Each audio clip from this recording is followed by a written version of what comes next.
सरकार लाई है विद्यार्थियों के लिए डिजिटल लाइब्रेरी। बच्चों के उज्जवल भविष्य के लिए बिहार सरकार है सदा अग्रसर और तैयार। कक्षा 1 से कक्षा 12 तक की सभी पाठ्य पुस्तक पूरक सामग्री एवं वीडियो अब शिक्षा विभाग बिहार सरकार द्वारा विकसित पोर्टल पर है उपलब्ध। अध्ययन सामग्री देखने के लिए BEPCLots.bihar.gov.in पर विजिट करें अथवा एंड्रॉइड मोबाइल पर गूगल प्ले स्टोर से ई-लॉट्स ऐप डाउनलोड करें। शिक्षकों, अभिभावकों एवं बच्चों से अनुरोध है कि इस ई लाइब्रेरी का। हेलो बच्चों, कैसे हैं आप? जैसा कि आपको पता है, अभी हमारे स्कूल बंद हैं और हम लोग अपनी पढ़ाई मेरा दूरदर्शन मेरा विद्यालय के माध्यम से कर रहे हैं। इस कार्यक्रम में हम लोगों के लिए रोजाना शाम 4 बजे से 5 बजे क्लास 3 से 5 की पढ़ाई होती है, जहां हम मज़ेदार ढंग से अपनी पढ़ाई करते हैं और नई नई बातें सीखते हैं। साथ ही ज़रूरी बातों को अपनी कॉपी में नोट भी करते हैं। और यह सब होता है अपने मम्मी, पापा और घर के अन्य बड़ों के साथ बैठकर।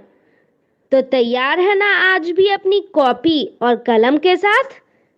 अब चलिए देखते हैं आज हम लोग क्या क्या सीखने वाले हैं। आज हिंदी की कक्षा में फिर खुलेगा कहानियों का खजाना और हम लोग देखेंगे एक कहानी जिसका नाम है पत्थर का मोल। उसके बाद खेलेंगे एक मज़ेदार खेल शब्द चित्र। फिर आओ शब्द ढूंढे में हम लोग नए नए शब्दों को सीखेंगे। उसके बाद चलेंगे अपने दोस्त गणित के पास और पढ़ाई करेंगे गुणज की। फिर बूझेंगे भाग की पहेलियों को और हल करेंगे कुछ अभ्यास के सवालों को। उसके बाद अंग्रेज़ी में एक स्टोरी को सुनकर पढ़ना सीखेंगे जिसका नाम है लिटिल पेंटर्स। और सबसे अंत में चलेंगे पटना का संजय गांधी जैविक उद्यान और देखेंगे जू शो। तो चलिए शुरू करते हैं आज की क्लास। थोड़ी सी मस्ती, थोड़ी पढ़ाई के साथ।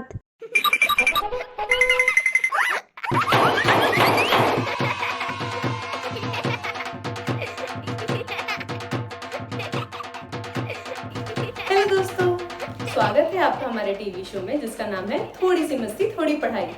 खेल खेल में कुछ सीखने का वक्त हो गया है। क्या आप तैयार हैं? तैयार कैसे होते हैं ये तो आपको पता ही है। कॉपी पेंसिल ले आइए, अगर आपने ला रखा है तो आप तैयार हैं। और हाँ, अपने मम्मी पापा, भाई बहन और दोस्तों को भी बुला लीजिए और अपने साथ ये पाठशाला देखने को बोलिए। अगर ये सब तैयारी आपकी हो गई हो तो अब हम कार्यक्रम चालू करें। सबसे पहले हम हिंदी से शुरुआत करेंगे और उसके बाद गणित पे चलेंगे।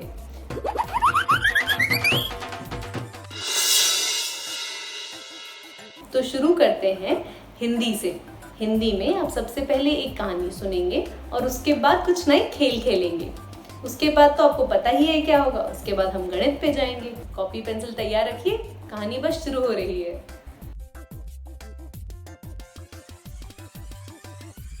बिट्टू की काकी, ओ बिट्टू की काकी। क्या हुआ?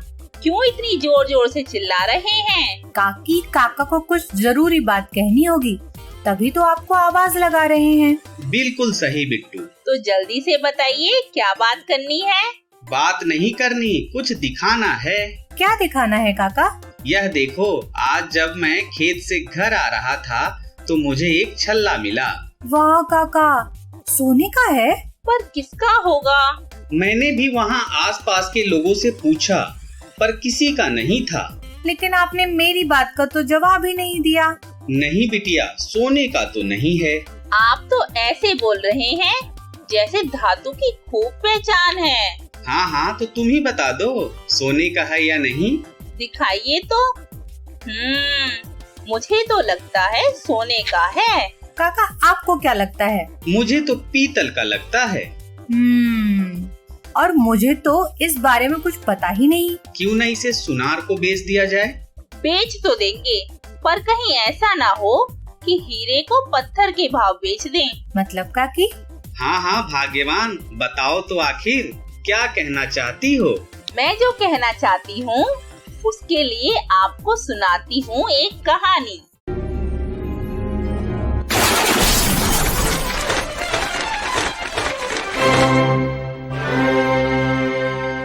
पत्थर का मोल। एक कुम्हार था। मिट्टी खोदते समय उसे एक पत्थर मिला। उसने वह पत्थर उठा लिया। उसने उसे रस्सी से बांधकर गधे के गले में डाल दिया। कुम्हार जब गधे के साथ जा रहा था, तब एक जौहरी ने उसे देखा। जौहरी ने कुम्हार से कहा, भाई यह पत्थर मुझे दे दो, मैं इसके 100 रुपए दूंगा। कुम्हार ने सोचा शायद ये महंगा है। उसने जौहरी से कहा, मैं इसे 150 रुपए में बेचूंगा। जौहरी तैयार नहीं हुआ। कुम्हार भी राजी नहीं हुआ। कुम्हार आगे चल पड़ा। आगे जाकर उसे दूसरा जौहरी मिला। उसने पत्थर को 200 रुपए में खरीद लिया। कुछ दिन बीत गए। एक दिन उसकी मुलाकात पहले जौहरी से हुई। जौहरी ने पत्थर के बारे में पूछा। कुम्हार ने सारी बात बता दी।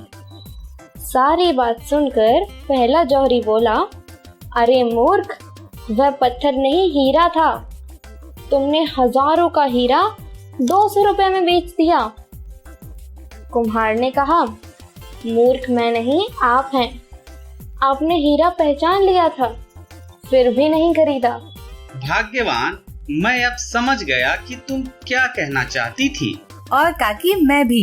तो जरा बताइए कि आप दोनों क्या समझे? यही कि जिसे चीज की असली पहचान होती है, वही उसे सही दाम पर बेच और खरीद सकता है। बहुत खूब। और बिट्टू, तुम क्या समझी? वो तो आपको कहानी पर चर्चा करके ही समझ आएगा कि मैं क्या समझी। बिल्कुल सही। तो शुरू करते हैं कहानी पर चर्चा। तो पहला प्रश्न मैं पूछता हूँ बिट्टू से। हाँ, पूछिए। तुम बताओ कि पहले जौहरी ने हीरे की कीमत 100 रुपए क्यों लगाई थी? पहले जौहरी ने हीरे की कीमत 100 रुपए इसलिए लगाई क्योंकि जौहरी जानता था कि कुम्हार को नहीं पता है कि वो हीरा है। शाबाश बिट्टू। बहुत खूब बिट्टू। अब आप बताइए कि कुम्हार ने पहले जौहरी को मूर्ख क्यों बताया था? बहुत आसान प्रश्न है भाग्यवान। कुम्हार ने पहले जौहरी को मूर्ख इसलिए बताया क्योंकि जौहरी ने हीरा पहचानने के बाद भी उसे 100 रुपए में भी नहीं खरीदा था। शाबाश श्रीमान जी। बहुत बढ़िया काका। बच्चों, आप भी इस कहानी को अपने घर के सदस्यों को सुनाइए और उस पर चर्चा कीजिए। तो चर्चा के लिए कुछ प्रश्न हैं और पहला प्रश्न है, कुम्हार ने रस्सी से बांधकर गधे के गले में क्या डाल दिया था? दूसरा प्रश्न है, दूसरे जौहरी ने 200 रुपए में कुम्हार का पत्थर क्यों खरीद लिया था? तीसरा प्रश्न है, अलग अलग धातुओं के नाम पता कीजिए और लिखिए। चौथा प्रश्न है, कुम्हार हीरे को पत्थर क्यों समझ बैठा? आपस में चर्चा कीजिए।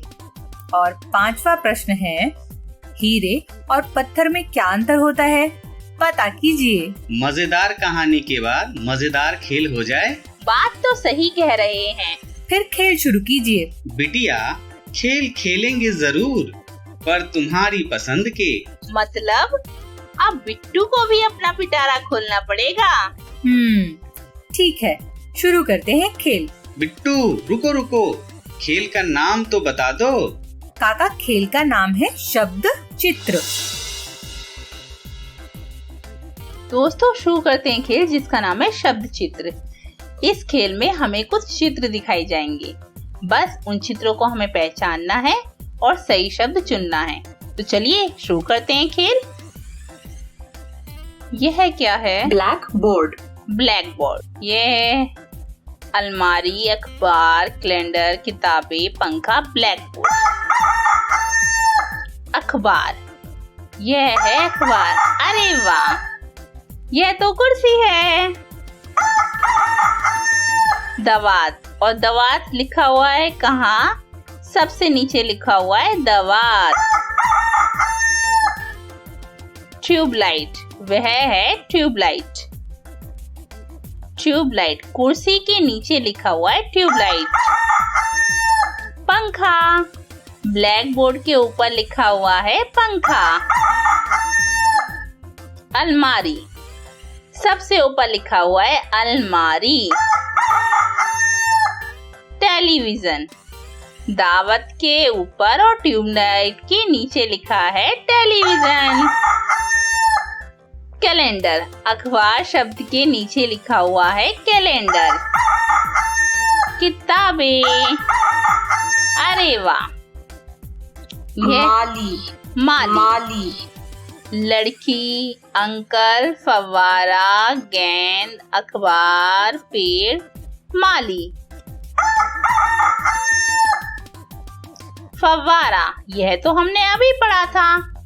फव्वारा। गेंद। अभी हमें और समय चाहिए खेलने के लिए। गेंद कहाँ लिखा है? गेंद जल्दी से बताइए बच्चों। क्या कहा? फव्वारा शब्द के नीचे लिखा हुआ है गेंद। अंकल। अंकल लिखा हुआ है फव्वारा शब्द के ऊपर। फ्रॉक। कहाँ लिखा है फ्रॉक? पेड़, माली, लड़का, फ्रॉक। लड़की। लड़की लिखा हुआ है, क्या कहा? सबसे ऊपर लिखा हुआ है लड़की। झूला। और सबसे नीचे लिखा हुआ है झूला शब्द।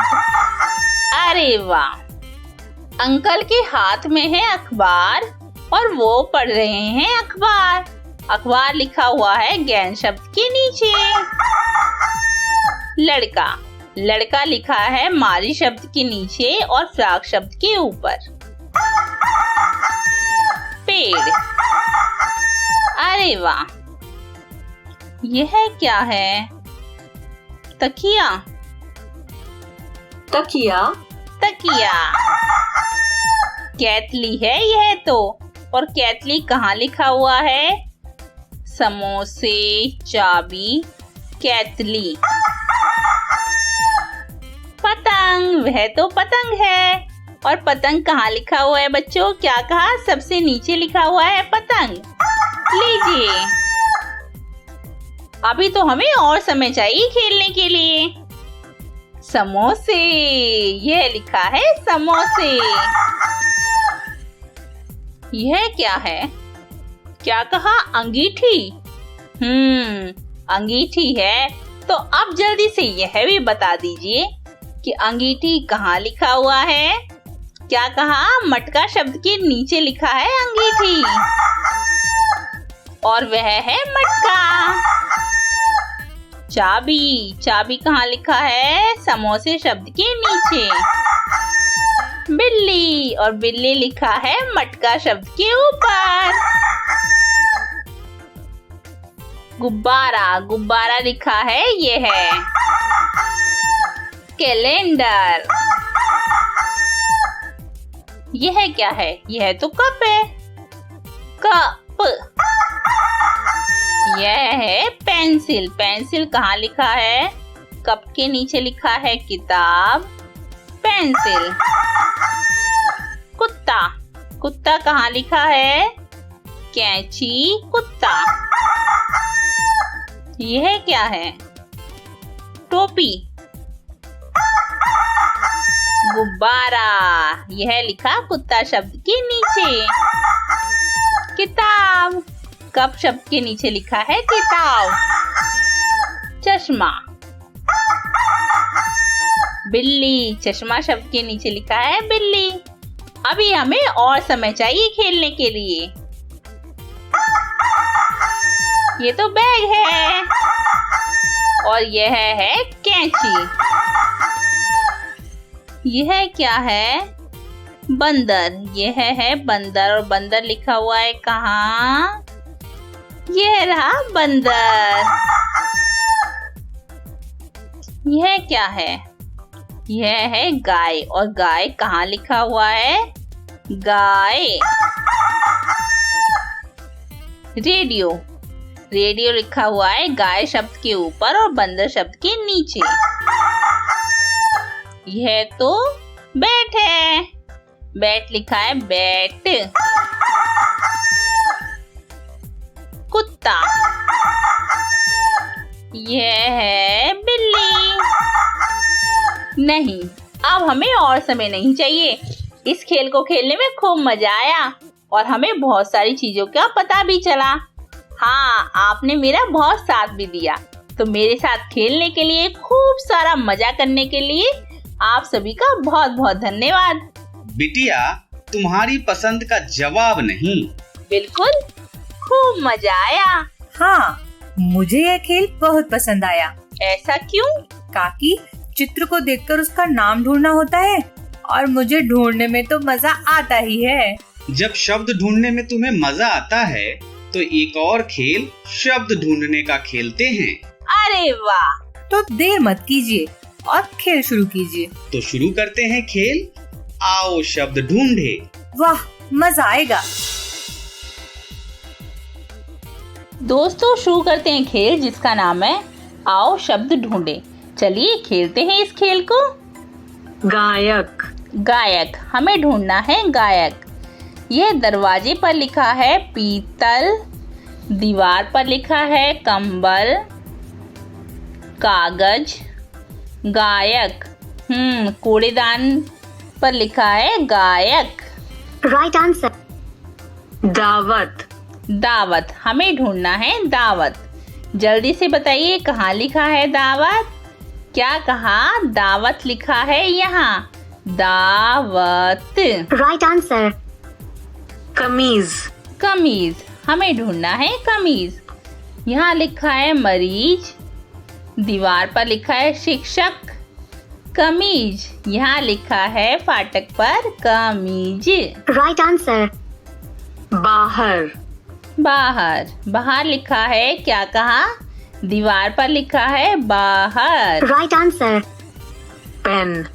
पेन, पेन लिखा है यहाँ। Right answer. बादल। बादल, क्या कहा? बादल लिखा है कूड़ेदान पर। बादल, बादल, बादल लिखा है यहाँ। दिन। दिन, दिन लिखा है यहाँ घास पर। दिन। Right answer. विषय। विषय, यहाँ लिखा है लड़का, दीवार पर लिखा है बबूल। पंच, जंग, जंगल। विषय, हमें क्या ढूंढना है? विषय, और विषय लिखा है यह। Right answer. घायल।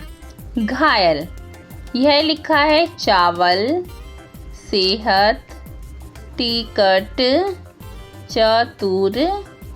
हाँ, घायल, यह लिखा है कूड़ेदान पर घायल। Right answer. भारत। भारत, अब दोस्तों आप बताइए कि भारत लिखा हुआ है कहाँ? क्या कहा? भारत लिखा है दरवाजे पर। चलिए पढ़ते हैं। भारत।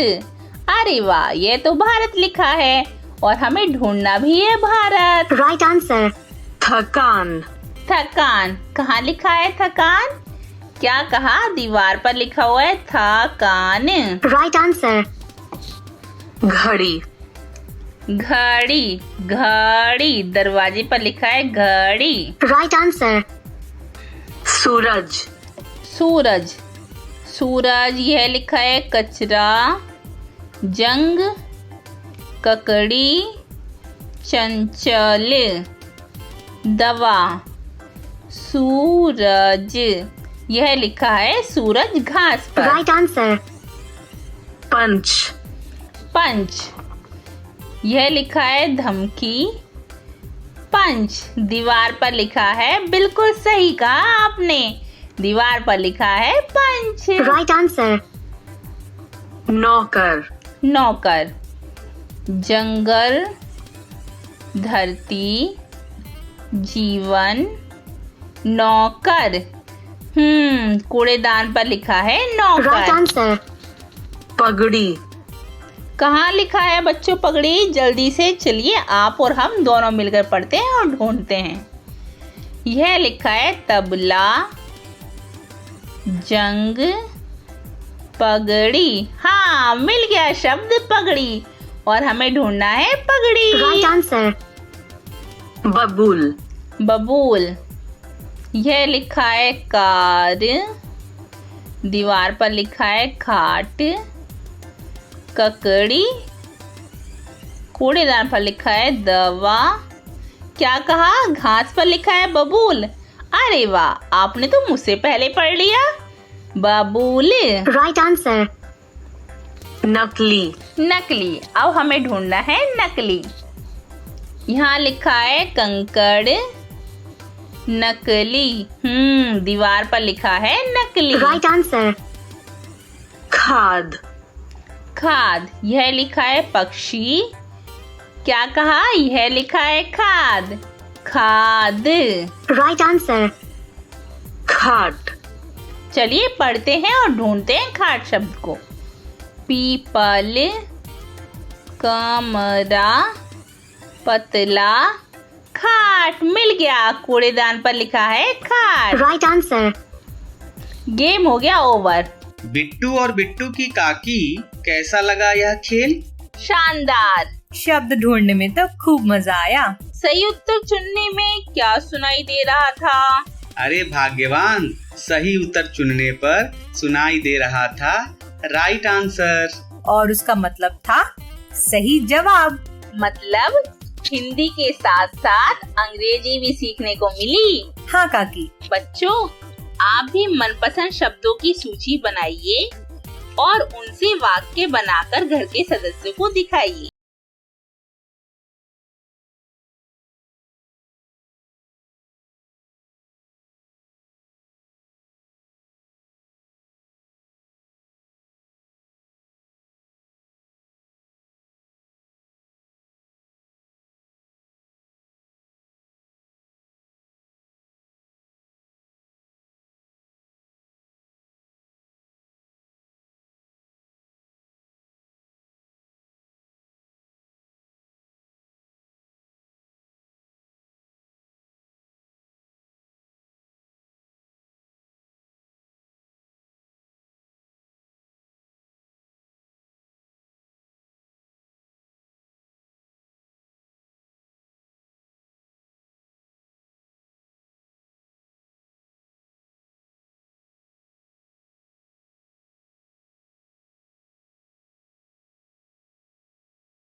कहानी तो हमने सुन ली और इतने रोमांचक खेल भी खेल लिए।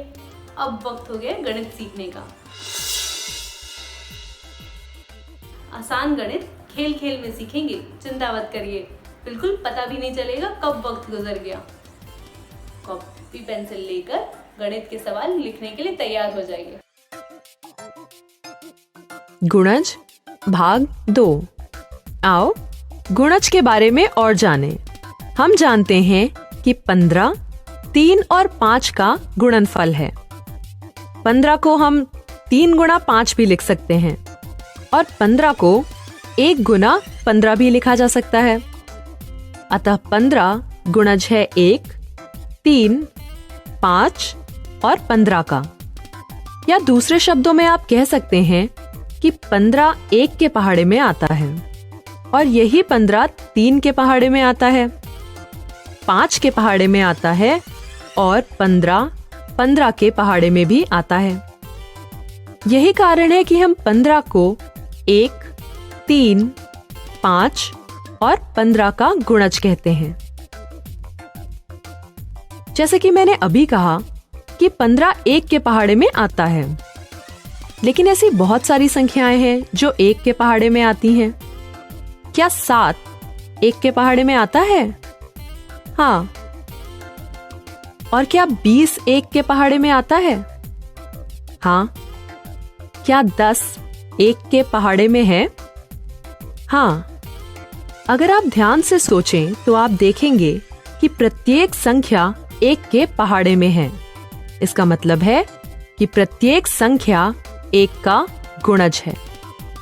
क्योंकि प्रत्येक संख्या 1 के पहाड़े में आती है, इसीलिए प्रत्येक संख्या 1 का गुणज है। ये पहला नियम है जो अभी अभी हमने सीखा। आओ अब वापस 15 की तरफ चलें। हम देखते हैं कि 15 15 का गुणज है, क्योंकि 15 15 के पहाड़े में आता है। 15 एक बार 15। लेकिन क्या यह प्रत्येक संख्या के साथ होता है? 7 7 के पहाड़े में है।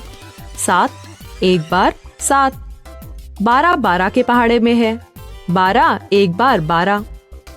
और यदि आप एक 100 का पहाड़ा लिखना शुरू करते हैं, 100 एक बार 100, इसलिए 100 स्वयं के पहाड़े में भी है। इसका मतलब यह हुआ कि प्रत्येक संख्या स्वयं की गुणज होती है। तो यह है दूसरा नियम कि प्रत्येक संख्या खुद की गुणज है, जो अभी अभी हमने सीखा। आओ वापस उन सभी संख्याओं की तरफ चलें जिन पर सभी संख्याओं का 15 एक गुणज है। 1, 3, 5 और 15।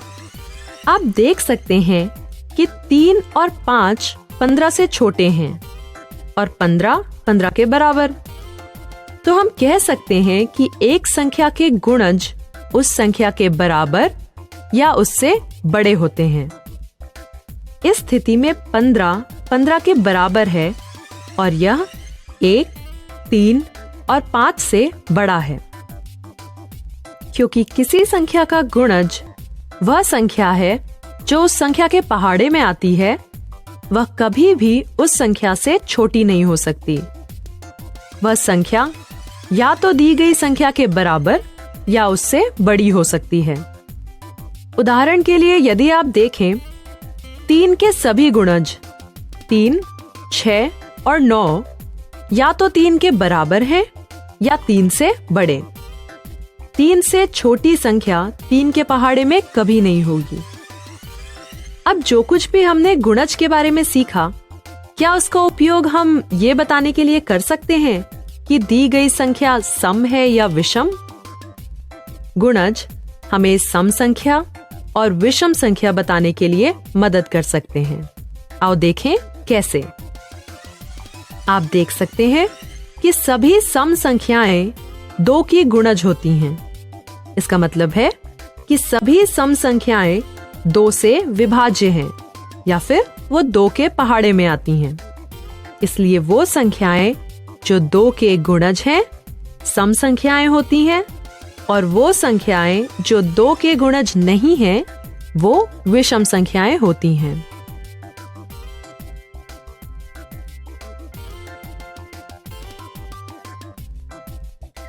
हेलो दोस्तों, आइए गुणज को समझते हैं एक मजेदार तरीके से और एकदम आसान। देखना आप बहुत जल्द सीख जाएंगे कि गुणज आखिर है क्या। तो आइए समझते हैं एक उदाहरण से। उदाहरण है, एक ट्रेन हर तीसरे स्टेशन पर रुकती है, तो 15वें स्टेशन तक वह किन किन स्टेशनों पर रुकेगी? चलो देखते हैं। ये है ट्रेन, ये तीसरे स्टेशन पर रुकी, तो स्टेशन 3 ट्रेन का पहला स्टॉप है। फिर देखते हैं 3 स्टेशन बाद कहाँ गई? 6 पर, यानी स्टेशन 6 ट्रेन का दूसरा स्टॉप हुआ।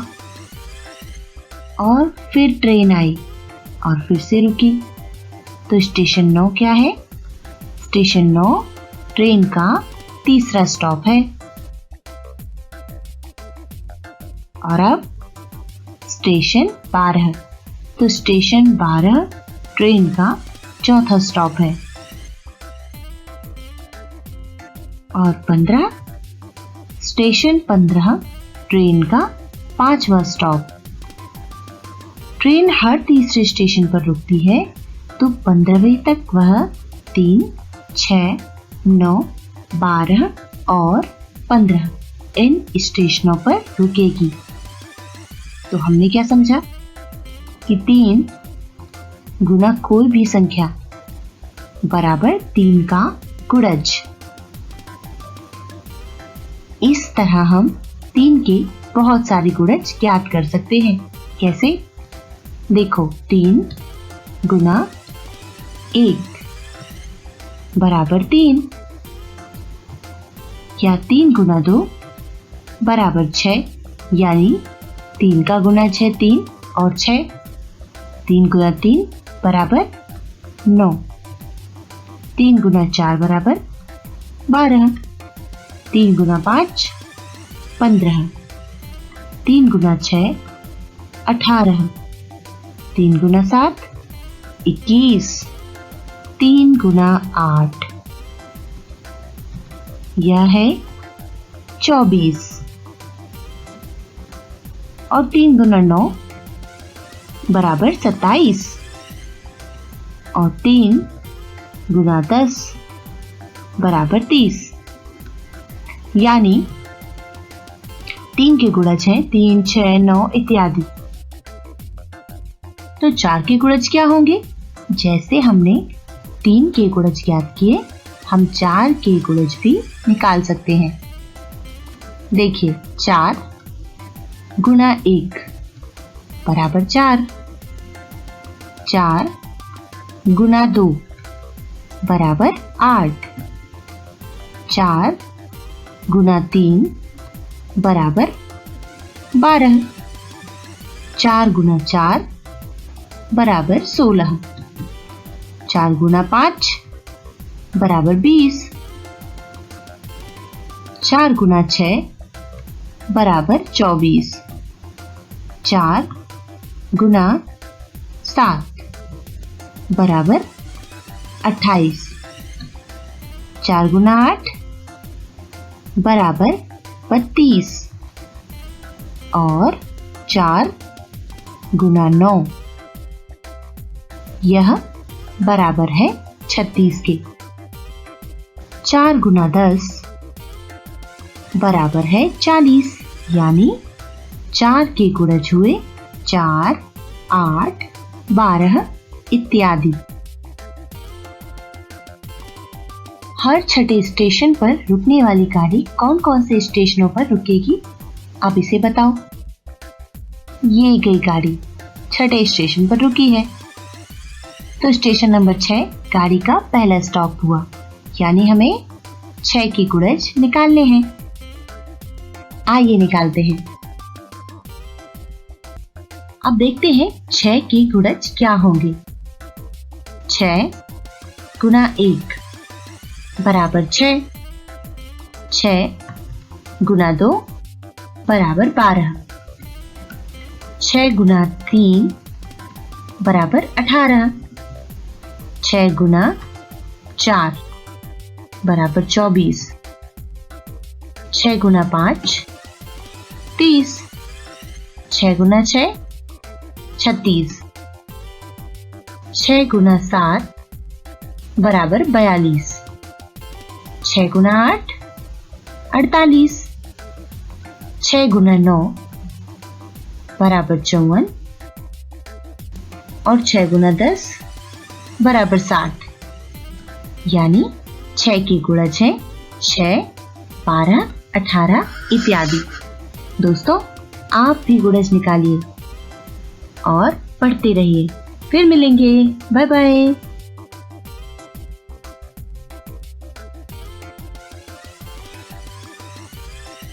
हेलो बच्चों, आइए हल करते हैं भागाकार पहेली। क्या है पहेली? ये रही आपकी भागाकार पहेली। चलो बताओ क्या किया जाए, कहां से शुरुआत करें भाग करने की? जहां जहां प्रश्नवाचक चिन्ह है उन्हें हल करना है दोस्तों। ठीक है, शुरू करते हैं यहाँ सबसे ऊपर से। 54 का भाग 6 में करो तो कितना आएगा? हाँ भाई, 9 छक्के 54, इसलिए इस खाली बक्से में 9 आएगा। अच्छा, अब बताओ कि 9 में अगर 3 का भाग दिया तब कितना होगा? 9 के 3 भाग करने पर कितना आएगा? प्रत्येक भाग पर 3, क्योंकि 3/3 9, इसलिए। अच्छा, 2 बक्से तो आपने बड़े अच्छे से भर लिए। अब इसे भरो तो जाने। 27 का भाग करो ऐसी संख्या में कि 3 मिल जाए हमें। क्या करें? 27 का भाग किसमें करें? 9 में, क्योंकि 9 तिया 27 होता है, इसलिए ना। बिल्कुल सही। अच्छा दोस्तों, 3 तो भर लिए, अब इस बक्से को भरो। फिर बताओ 45 का भाग करो ऐसी संख्या में कि हमें 3 मिल जाए। किसमें करेंगे? सोचो भाई।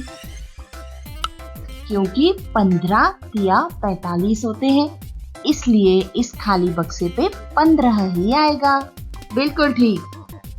तो अब अगली कौन सी पहेली हल करें?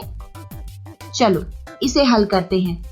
45 का भाग 3 में करो तो क्या होता है? बताओ कितना प्राप्त होता है? भाई 45 के 3 भाग करने पर एक भाग पर 15 होगा। ऐसा क्यों? क्योंकि 15 तिया 45 होते हैं ना, इसलिए। बिल्कुल ठीक। अब 2 बक्से खाली बचे हैं, तो इसे हल करते हैं। 15 भागित 5 बराबर कितना?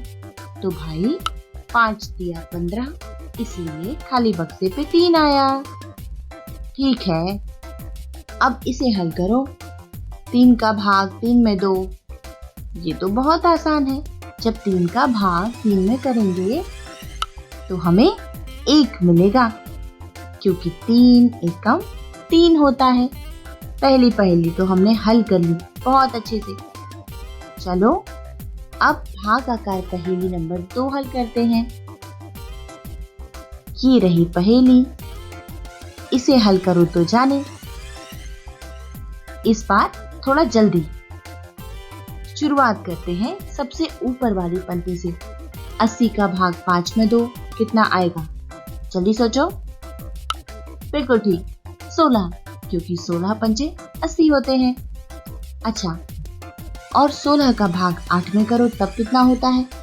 तो भाई 8 एकम 8, 8 दूनी 16, इसलिए यहाँ पर 2 आएगा। ये भी ठीक। अब यहाँ बताओ 24 में किसका भाग किया जाए कि 2 मिले? तो भाई 24 के कितने हिस्से करेंगे कि एक हिस्से पे 2? हाँ 12, 12 दूनी 24। बिल्कुल ठीक। अब पंक्ति को हल करो। 30 में 3 का भाग देना है। बताओ कितना आएगा? बिल्कुल ठीक, 10, क्योंकि 10 तिया 30। अच्छा, 3 बचे हैं सिर्फ, जल्दी दिमाग लगाओ और बताओ इस आखिरी वाले कॉलम में क्या होगा? 10 के 2 भाग करना है, तब एक भाग पे कितना होगा? तब एक भाग पे 5 होगा, क्योंकि 2 पंचे 10 होते हैं। बिल्कुल ठीक। अच्छा, 30 का भाग किसमें किया जाए कि 2? तो भाई 15, क्योंकि 15 दूनी 30। दोस्तों, हमारी अंक पहेली बस हल होने को है। अंतिम बचा है बक्सा। 2 में 2 का भाग 2 कितना होगा? क्योंकि 2 एकम 2, इसलिए यहाँ पर 1 आएगा। बिल्कुल सही। बहुत बढ़िया दोस्तों, पूरी पहेली हल हो गई। अगले एपिसोड में फिर मिलेंगे एक नई पहेली के साथ। ख्याल रखिए, बाय।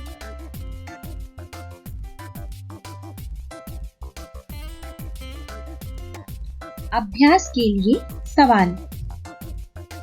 सवाल है, चॉकलेट के एक बॉक्स में 36 चॉकलेट हैं। 4 बॉक्स में कितने चॉकलेट होंगे?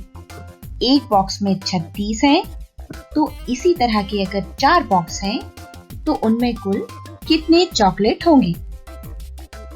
जरूर बताइएगा। अगला सवाल है, एक किताब की कीमत है 42 रुपए, तो 8 किताबों की कीमत कितनी होगी? अगर एक किताब आती है 42 रुपए की, उसी तरह की मुझे 8 किताब चाहिए, तो 8 किताब कितने रुपए की आएंगी? अगला सवाल दोस्तों, सवाल है, एक गुलदस्ते में 26 फूल हैं, तो ऐसे ही 9 गुलदस्तों में कितने फूल होंगे? अगर एक गुलदस्ते में है 26 और इसी तरह के 9 गुलदस्ते लिए तो उनमें कुल मिलाकर कितने फूल होंगे?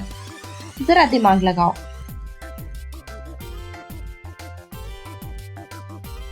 एक कतार में 8 लोग हैं। ऐसी ही 15 कतारों में कितने लोग होंगे? एक कतार में कितने हैं? 8। और अगर बोला गया कि 15 कतार बनाओ तब कितने होंगे? बताइएगा जरूर। अंतिम सवाल, ध्यान से सुनिए। सवाल है, एक टेबल का मूल्य है 85 रुपए, तो ऐसे ही 7 टेबल लिए तो उनका मूल्य कितना होगा? एक टेबल है 85 रुपए की, तो 7 टेबल कितने की आएंगी? सोचिए, फिर जवाब दीजिएगा। फिर मिलेंगे दोस्तों, ख्याल रखिए अपना। Bye bye. डर से नहीं, तैयारी से आगे कदम बढ़ाना है। रुकी जिंदगी में चहल पहल वापस फिर से लाना है। धोकर हाथ पहन कर मास्क सुरक्षित जीवन चलाना है। सुरक्षित जीवन चलाना है। डर कर नहीं, तैयारी से आगे कदम बढ़ाना है। डर कर नहीं, तैयारी से आगे कदम बढ़ाना है। रखेंगे 2 गज की दूरी, सबको पौष्टिक आहार खिलाएंगे, बच्चों और बूढ़ों का करेंगे ख्याल। रोगी नहीं, रोग से लड़ कोरोना को हराएंगे। स्वास्थ्य केंद्र फिर से खुल गए, जिनका लाभ उठाना है। रुकी जिंदगी में चहल पहल वापस फिर से लाना है। धोकर हाथ पहन कर मास्क सुरक्षित जीवन चलाना है। सुरक्षित जीवन चलाना है।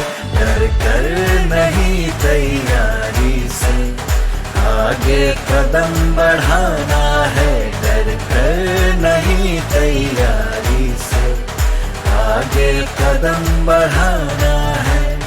टीकाकरण की शुरुआत हो गई है, पर पहले की तरह हमें मास्क लगाना और 2 गज की दूरी बनाए रखना अभी भी जरूरी है। स्वास्थ्य विभाग और सूचना एवं जनसंपर्क विभाग, बिहार सरकार द्वारा जनहित में जारी। जीतेगा बिहार।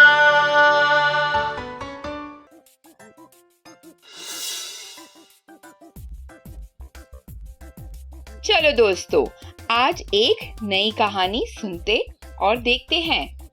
आज की कहानी का नाम है लिटिल पेंटर्स। इस कहानी का स्रोत है story Weaver community.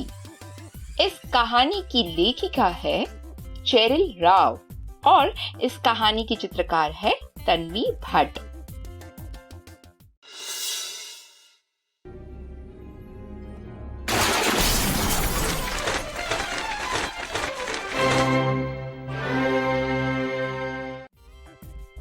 Little Painters. It was holiday time. Veena and Vinay were in the garden. There were tins of paint everywhere. There was white paint and red paint and green paint and blue paint and yellow paint. The painters were busy. One painter was on a ladder. Another was hanging from the roof on a swing. Can we help? Asked Veena and Vinay. The painter gave each of them a brush. Paint the inside of the gate, he said to Veena. Paint the outside of the gate, he said to Vinay. They picked up 2 tins of paint and set to work. Veena painted one side of the gate, Vinay painted the other side of the gate. The paint fell on the ground, the paint fell on the wall, the paint fell on them. At last, they finished. They wiped off the paint that had splashed on the ground. They wiped off the paint that had splashed on the wall. They wiped off the paint that had splashed on them. I love my red gate, said Veena. I love my green gate, said Vinay. Oh, you have made a two-colored gate, cried the painter. Let us keep it that way, said Mother.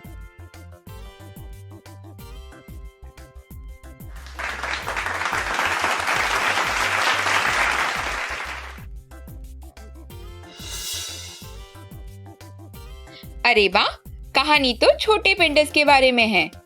इस कहानी में वीणा और विनय नाम के दो बच्चे हैं।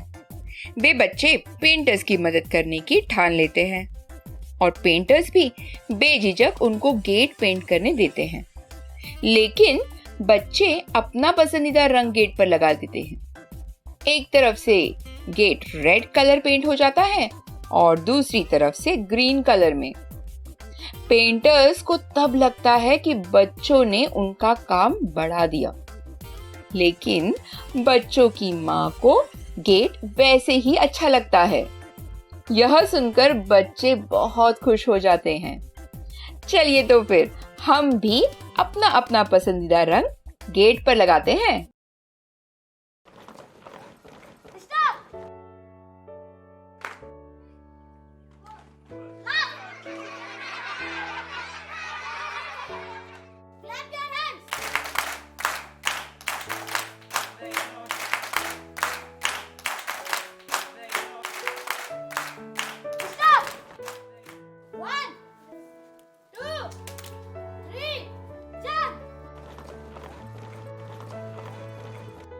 कितना अच्छा लग रहा है जी आज। अपना पिंटू जो हमेशा पीछे खड़ा रहता था वो सबको सिखा रहा है। हम कहे थे ना, हम पूछेंगे तो वो सीखेगा। पिंटू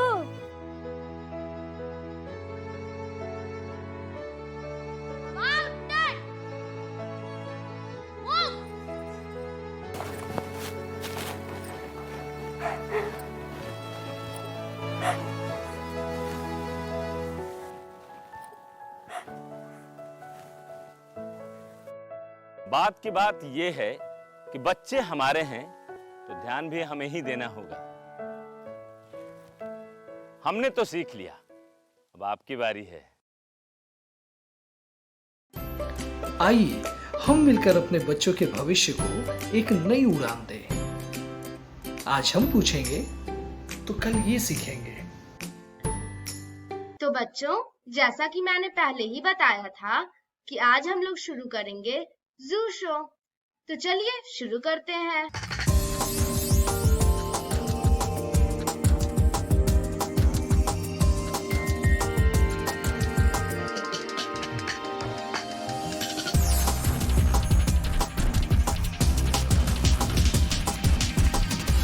दर्शक जो या बच्चे जो पटना जू नहीं आ पा रहे हैं, हम प्रयास कर रहे हैं कि जू को उन तक पहुंचाया जाए। इसे जू आउटरीच प्रोग्राम भी कहा जाता है। प्रतिदिन जू के अलग अलग इनक्लोजर से दर्शकों तक पहुंचने का प्रयास करेंगे और इसमें हम लोग कोशिश करेंगे कि जितनी भी हम लोगों के पास संसाधन है उसमें अत्यधिक ज़्यादा से ज़्यादा लोगों को इन्फॉर्मेशन और मनोरंजन के लिए जानकारी दी जा सके। और इसी क्रम में आज शुरुआत करते हुए सबसे पहले जिस जानवर का चयन किया गया है, जिराफ है।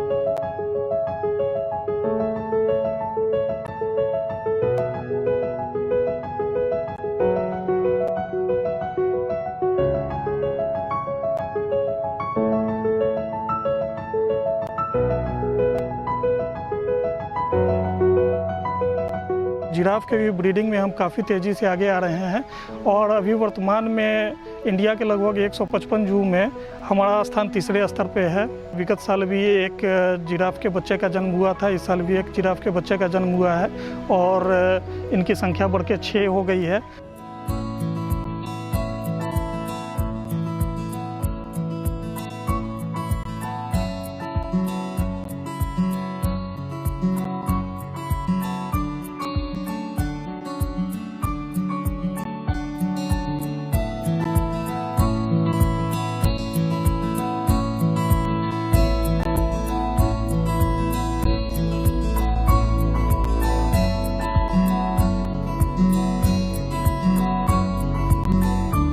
जैसा कि हम सभी जानते हैं कि जिराफ मूलतः ये इंडिया में नहीं पाए जाते हैं, ये अफ्रीका के ही जानवर हैं और ये धरती पर पाए जाने वाले सबसे बड़े रूमिनेंट हैं और ये सबसे लंबे जानवर हैं धरती पर पाए जाने वाली। इनका हाइट जो होता है लगभग 14 से 18 फीट तक ये हाइट को अटेंड करते हैं और इनका जो वज़न होता है ये 1200 केजी से लेकर के 1800 केजी तक वेरी करता है। जो फीमेल होती हैं उनका वज़न 1200 केजी तक पाया जाता है, जो एडल्ट मैच्योर मेल हैं उनका 1800 केजी तक होता है। अभी जो पहले ऐसा समझा जाता था कि जिराफ में एक ही स्पीसीज है, पर मॉलिक्यूलर लेवल पर इनका स्टडी करके ऐसा पता चला है कि शायद 5 या 6 स्पीसीज इनके सब स्पीसीज भी हैं जो वर्ल्ड में पाए जाते हैं। पटना जू में भी इस तरह की स्टडी को लिया जाएगा।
इनका एक संक्षिप्त इतिहास बताना चाहूँगा कि 2006 में 3 जिराफ को लाया गया था, यूएस से लाया गया था। सृष्टि, विकास और शांति, 3 जिराफ को यहाँ पर लाया गया था और लगातार उसके बाद से इनका प्रजनन होता रहा है और इन जानवरों को एक्सचेंज में भी दूसरे जू को दे करके इसके अदला बदली के तहत दूसरे जानवर भी लाए जाते हैं।